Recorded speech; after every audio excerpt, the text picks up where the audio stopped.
Hi friends, how are you? Fine. कुछ आज हमने आपको लिखा है, आपको अभी बताने वाले हैं।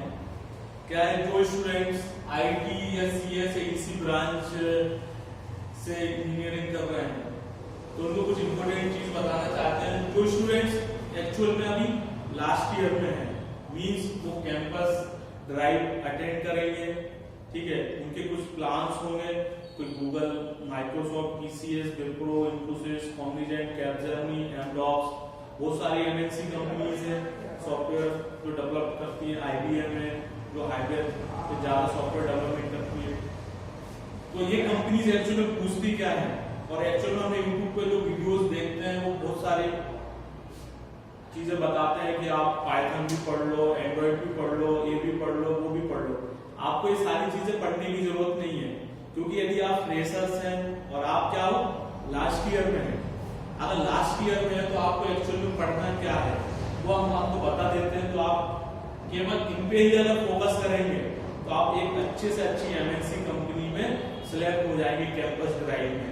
अगर आपके कॉलेज में कंपनी नहीं आ रही है तब भी आप बाहर से ऑफलाइन मतलब ओपन कैंपस या जो भी वो टेस्ट कराती है कंपनी, उनको आप आसानी से क्वालिफाई करके सिलेक्ट हो सकते हैं उस कंपनी में, ठीक है। तो मैं आपको सबसे पहले जो आईटी, सीएस और ईसी या कोई भी ब्रांच हो, अगर कोई कंपनी आज एक्चुअल में टेस्ट लेती है आपका, सबसे पहले एक टेस्ट होता है जिसको अपन बोलते हैं टेक्निकल टेस्ट।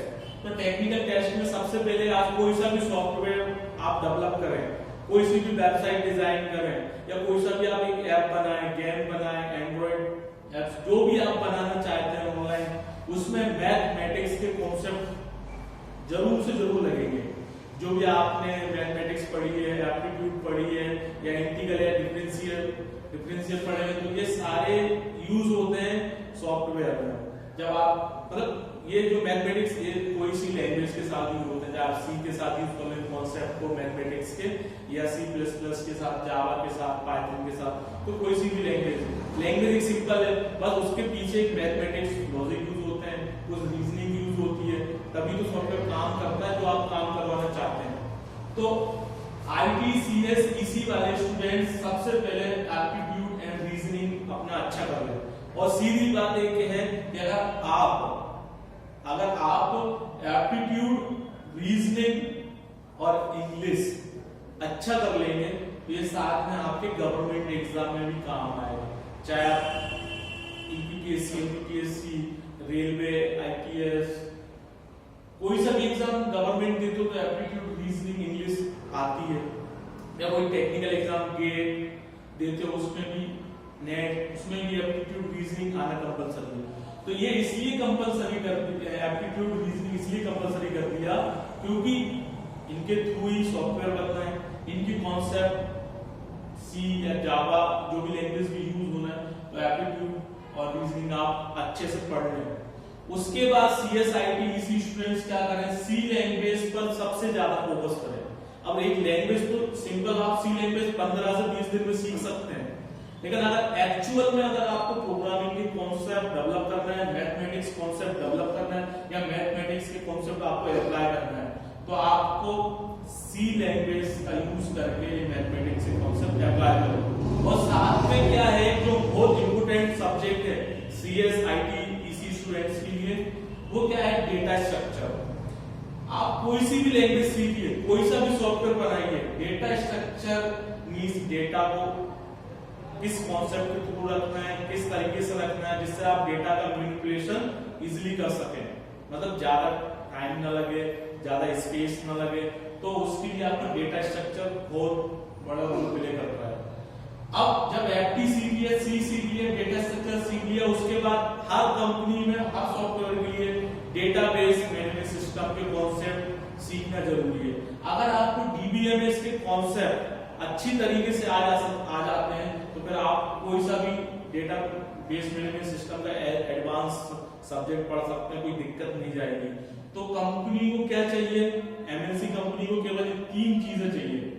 एक तो एप्टीट्यूड, रीजनिंग, मैथ्स और सी लैंग्वेज प्लस डेटा स्ट्रक्चर, साथ में डीबीएमएस। अब डीबीएमएस के कॉन्सेप्ट क्या है, थ्योरेटिकली है। तो अगर इन डीबीएमएस के कॉन्सेप्ट्स को अगर आपको प्रैक्टिकली यूज करना है, जो भी कॉन्सेप्ट डीबीएमएस बताता है, तो आप उनके प्रैक्टिकली कॉन्सेप्ट कैसे अप्लाई कर सकते हो? या तो एसक्यूएल सीख लीजिए, माइस्क्यूएल की पूरी सीख लीजिए, या ओरेकल को ऐसी सीख लीजिए। ये लगभग सेम ही होते हैं, बट इसमें माइस्क्यूएल ओपन सोर्स है, वो कहानी हम आपको बाद में बताएंगे। और जब aptitude reasoning, C plus data structure, DBMS, SQL, MySQL सीख लिया, जब आप वो टेक्निकल टेस्ट किसी भी कंपनी का क्वालिफाई कर देते हैं या पास कर लेते हैं, उसके बाद आपका एक पर्सनल इंटरव्यू होता है। क्या होता है? पर्सनल।